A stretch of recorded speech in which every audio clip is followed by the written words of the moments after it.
Nagkagulo ang PBA fans online matapos maglabas at agad binura ni Calvin Abueva ang isang emosyonal na Facebook post na tila nagpapahiwatig ng kagustuhan niyang matrade. Isang hakbang na lalo pang nagpasiklab sa umiinit na usapan tungkol sa kanyang sitwasyon sa Titan Ultra Giant Racers. Ang ibang detalye alamin sa pag-abante ni Carlo Villaseñor.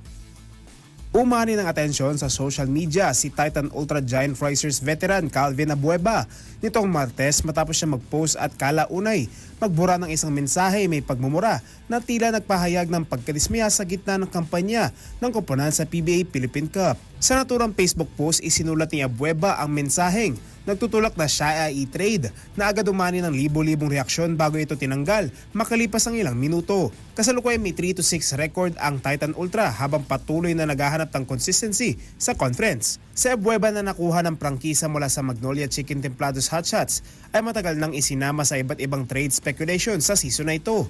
May ilang fans ang nagmungkahi ng posibleng destinasyon para sa veteranong forward kabilang ang Barangay Ginebra San Miguel at Converge Fiverr Xers bagamat wala pang kumpirmadong opisyal na usapan. Hanggang sa ngayon wala pang inalabas na pahayag ang Titan Ultra hinggil sa binurang post ni Abueva.